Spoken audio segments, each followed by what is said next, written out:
Hello students, in this video now I want to explain about the de Broglie's hypothesis. Here, uh, during the study of the light, we have learned that light has the dual nature, that is the particle nature and the we know very well that light has dual nature. One is the particle nature and the second one is the wave nature. So light has the particle nature, no? So the same concept is applied to the matter by the de Broglie, and he says that like light, matter also has the dual nature, that means the particle nature as well as the wave nature. So this was actually proposed in 1923. Le Broglie is a French physicist, and he proposed that light has matter also has the dual nature like light, and he showed the relation between the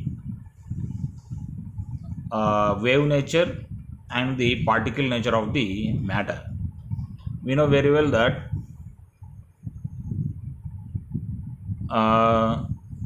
the wave properties are well explained by waves can be compared by using wave properties. Among them, wavelength is one. So here the lambda wavelength here is used to show the wave properties. Lambda is used to show the wave properties, and we know very well that momentum mv, this is also represented with the p. P is nothing but momentum or mv. So this is the characteristic property of the particle nature. So here we can easily remember P for particle nature. Here P means momentum, and this one lambda tells about the wave nature of the substance matter, and this is the particle nature. So here de Broglie derived a relation between the wave nature and the particle nature of the matter, and he proposed that these two are connected with this equation. Lambda is equal to the h by mv, or lambda is equal to the h by p. So by this equation, he showed the connection between the wave nature and the particle nature of the matter, and he derived this equation by using two simple equations. So now we go for the derivation part.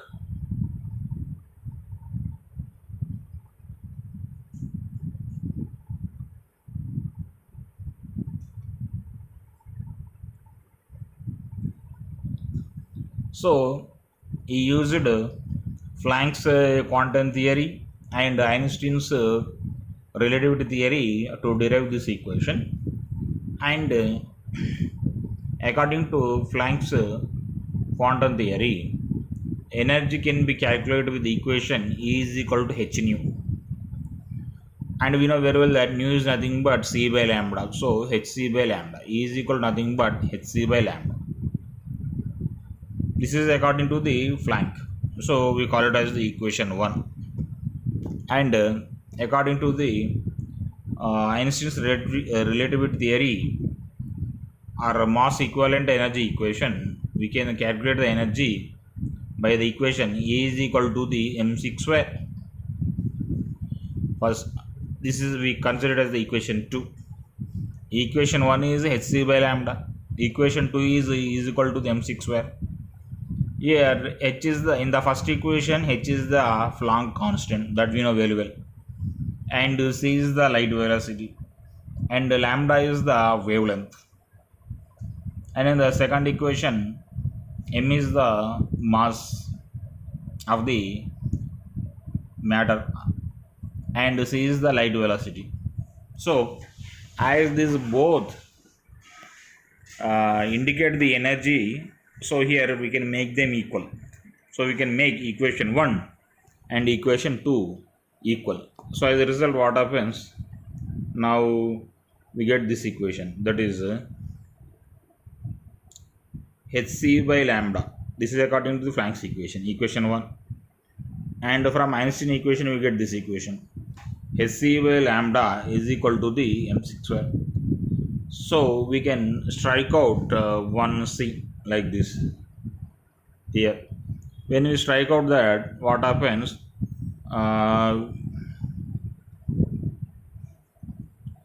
yes, we get this equation, h by lambda is equal to the mc. Otherwise, if you take m lambda to this side, what happens, h by mc, lambda is equal to the h by mc, lambda is equal to the h by mc. Okay, so now we have derived what is that, lambda is equal to the h by mc.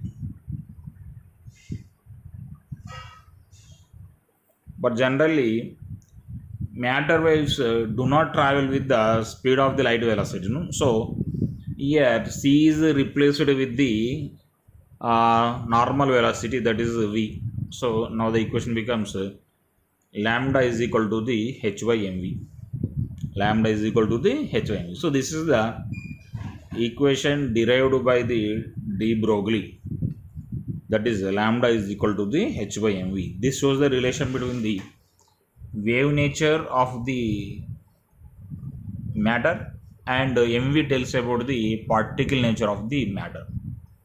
Here now this by looking at we can announce two conditions. Now we go for the condition 1 or situation 1. Condition or situation 1. Now if momentum becomes 0, momentum, that means mv is equal to 0, then what happens, if this one becomes 0, what happens, it becomes infinity. That means wavelength increases enormously. If the particle nature becomes 0, then the wave nature increases enormously, and that matter exists as the waves, does not exist in the particle nature, particle condition. They change into the waves. In the similar way, we go for the condition 2.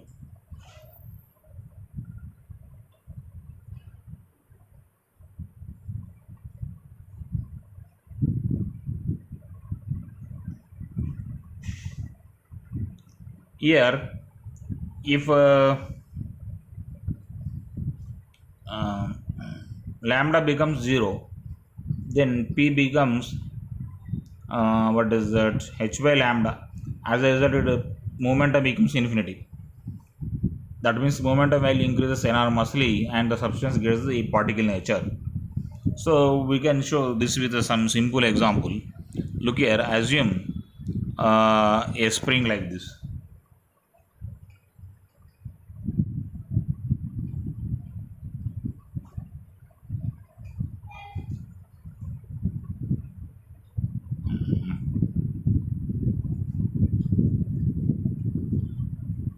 Look here, assume a spring like this. Otherwise you take a spring like this, or you assume a thread.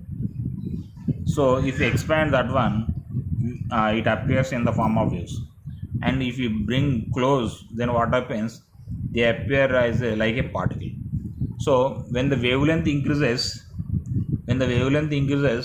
matter changes into the waves, and when the wavelength decreases, matter gets the particle nature. So that is the relation between the wavelength and the particle nature. Once again we try to understand. When the wavelength increases, matter gets the wave nature. matter gets the wave nature.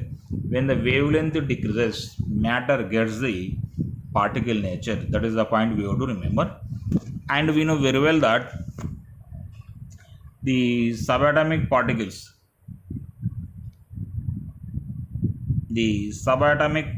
like what are subatomic particles? Electron and proton and neutron. These are subatomic particles, no?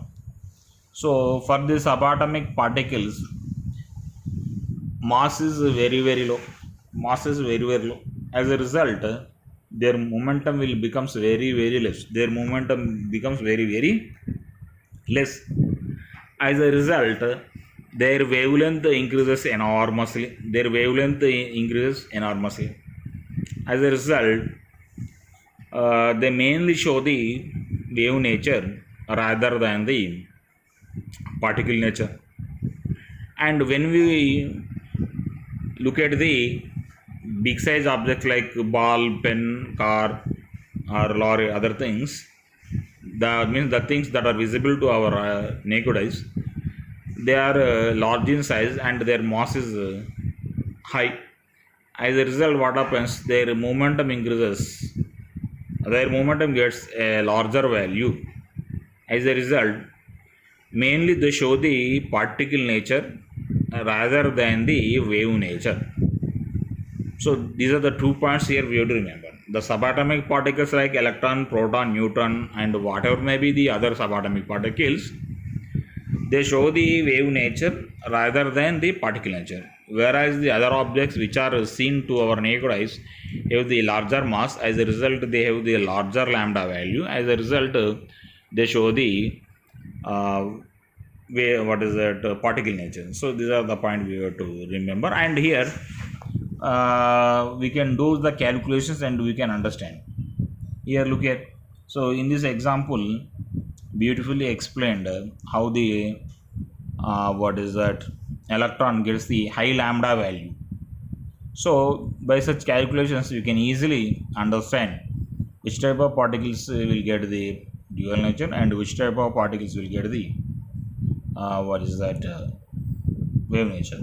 So later on, so this is the only theory proposed by the de Broglie and not experimentally proved by the de Broglie himself. Later on, Davison, German, 2 scientists, Germer and Davison, they proved the wave nature of the electrons.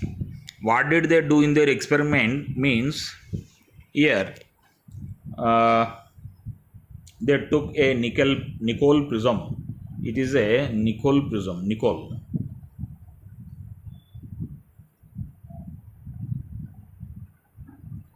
Nickel prism is a prism made up of an alloy, and here they passed X-rays onto electron beam, not X-rays, electron beam, because here we are trying to understand the nature of the electrons, no?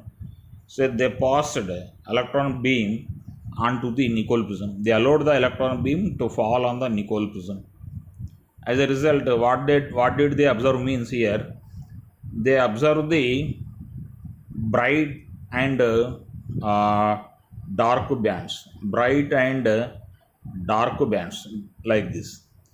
So actually this such type of patterns are observed are made by the only waves. In the Young's double slit experiment, we experience or we will get this type of the arrangement, no? So same type of arrangement here also obtained when they passed the electron beam onto the nickel prism. So this is due to the diffraction and interference of the waves, electronic waves. So by this experiment we can say that like the light waves, electrons also behave as waves. Due to that nature only, now they are possible to form this diffraction or interference patterns. So thus Nickel and Germer, Davison and Germer was able to provide a practical experimental background to the what is that de Broglie's theory. Now we move on to the slides made here. Okay, na?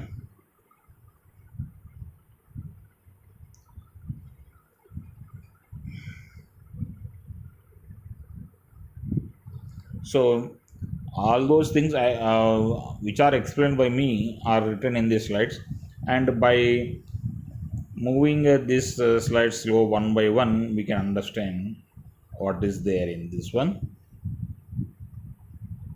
like this.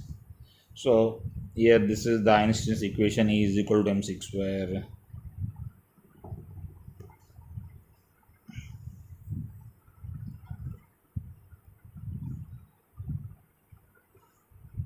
So like this simple, this is simple derivation only.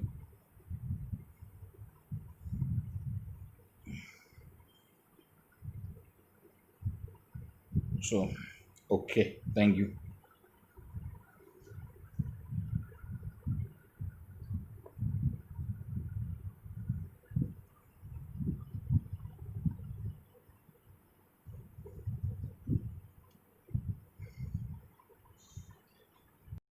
My dears, now we discuss about the Heisenberg's uncertainty principle. So in order to understand the Heisenberg's uncertainty principle, first of all, we have to understand how we feel the what is that? How we see the objects. So that we have how that here that means here we have to know how do we feel the visible perception. Okay, visible perception. So first of all, we have to know that to see an object, we require first of all eyes. Okay, na? And besides that, we need the light also, because in the dark it is not possible to see the objects, no. So besides the eyes, God gift eyes, we require the light also to see the objects. So if light is not there, we are not able to see the objects. Okay, na? So here look here, my dears. So first of all, the light has to fall on the object which we want to see, and then after that light should be reflected, and the reflected light should reach our eyes. So this is the incident light and this is the reflected light. So in that case only we can see the objects. So in order to see an object, light has to fall on that object, and that light has to be reflected by that object, and that reflector light should reach our eyes. In that case only we are able to see the objects, otherwise it is not possible for us to see the objects. And here, for the light to be reflected by the object, for the light to be reflected by the object, the wavelength, the wavelength, this is the wavelength, no? So the wavelength of the objects should be, so wavelength of the light that we are using to see the object should be less than the dimensions of the object. So if the wavelength of the user light is greater than the dimensions of the object, then it is not possible for us to see the object, because that light is not going to be reflected by the object. This can be easily understood by taking another simple example. For example, if we throw a big size iron ball iron ball. Look at this is the big size iron ball, and this is a small ball. Okay, na? So if we push this ball onto this small object, then this ball is not going to be reflected. Okay, na? This ball moves in the forward direction and it takes the small object along with it. And for the ball to be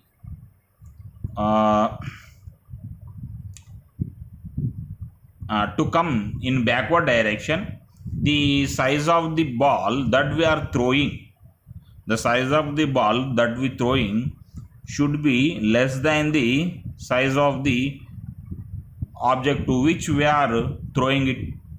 So in the second case, the ball may come back because its size is small compared to the target object, and in the first case the ball which are pushing is larger in size than the target ball.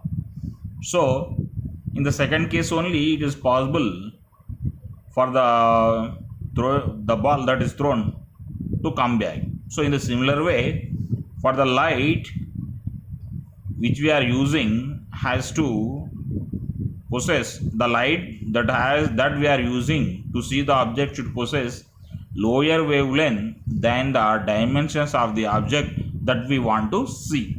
Otherwise that light is not going to be reflected. So this is the condition.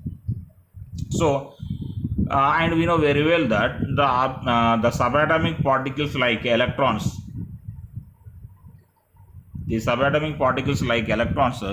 have very small size, no?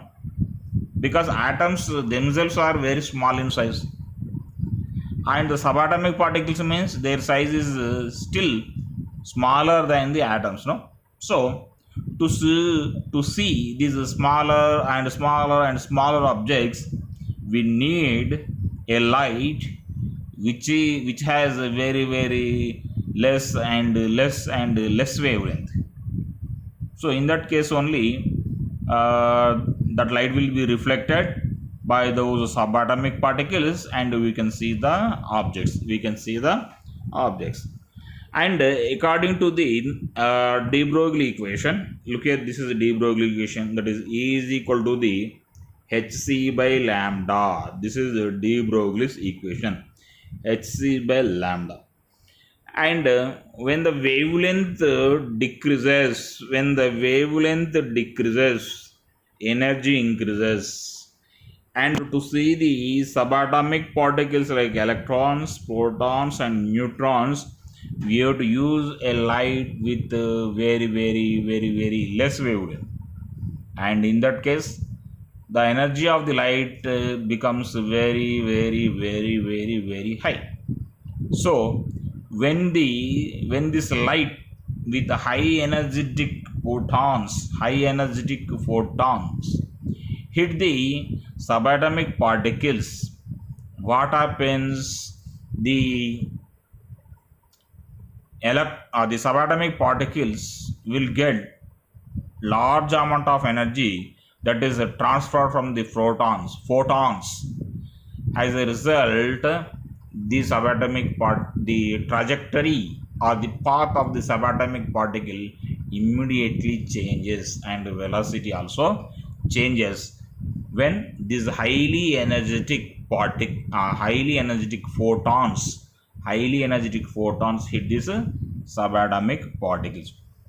Here we can compare, we can understand this with another example. For example, when a small cycle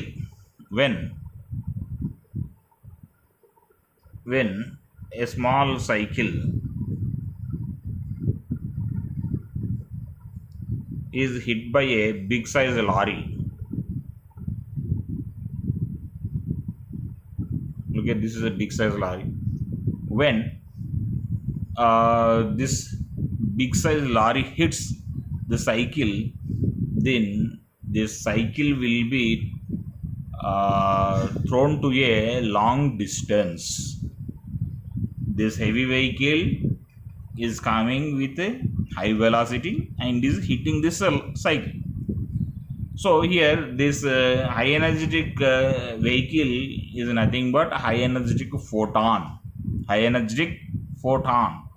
So and this cycle is nothing but subatomic particle. So when it happens, so what happens? The cycle is thrown to a long distance. No, in the similar way,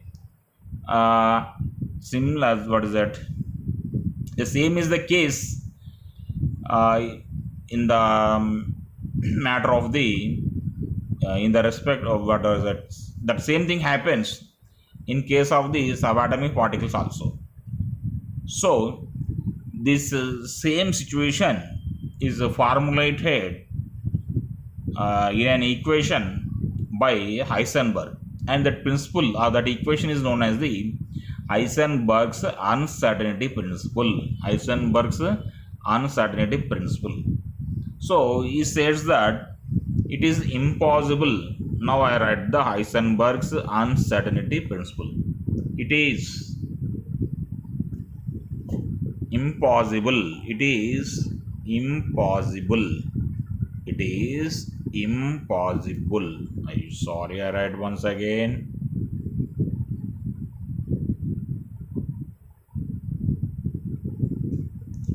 It is impossible. Impossible to calculate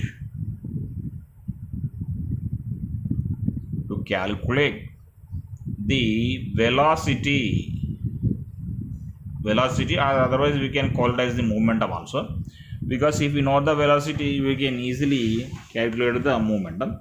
So velocity and position of the electrons of subatomic particles like electrons simultaneously, position of subatomic particles, that we have to here sufficient space is not there. I write once again, otherwise, so look in, I write once again.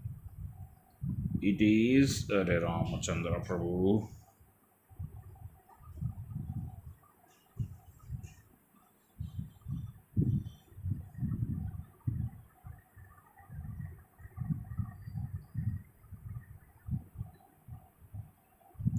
It is impossible to calculate.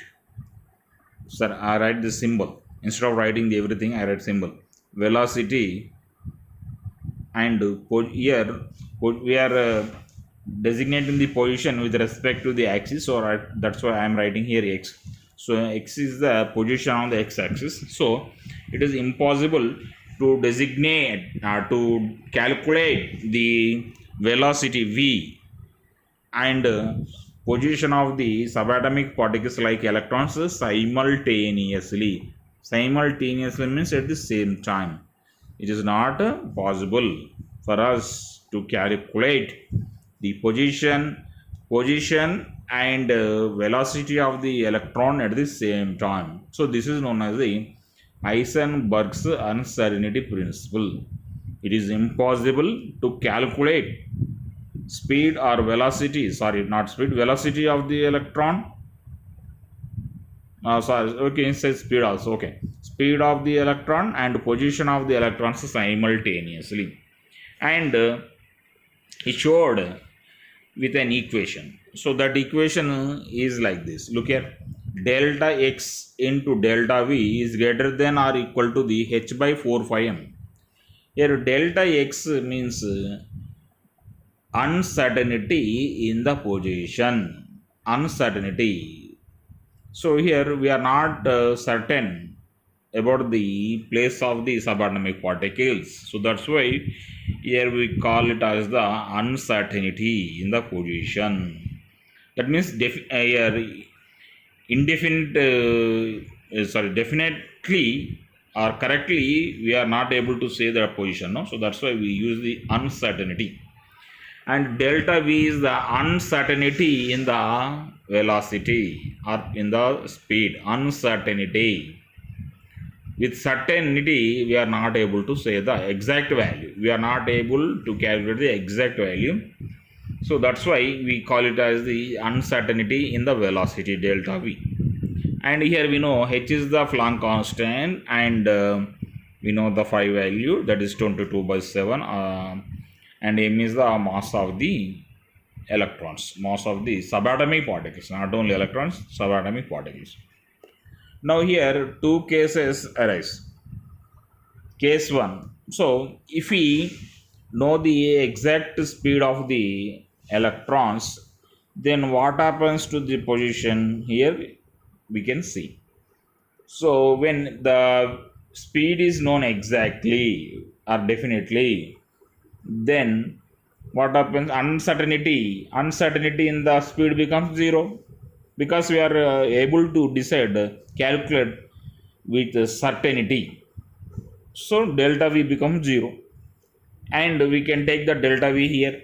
As a result, 0 into something becomes 0, and something by 0 becomes infinity. That means when we calculate the speed exactly, then the uncertainty in the position becomes enormous, infinity. So uncertainty in the position becomes infinity. Okay, next we go for the second case. This is the second case. So here delta x 0, that means we are able to decide the correct or definite position of the electrons. In that case, what happens? We can bring the delta x here. As a result, this term becomes 0, and this becomes h upon 0. That means something upon 0. That means it becomes infinity.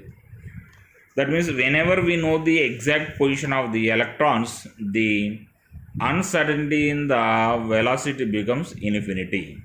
That means if we know the exact position, the uncertainty in the velocity becomes infinity. And if you know the velocity with this exactness, then the uncertainty in the position becomes infinity. So these two relations are vice versa to each other.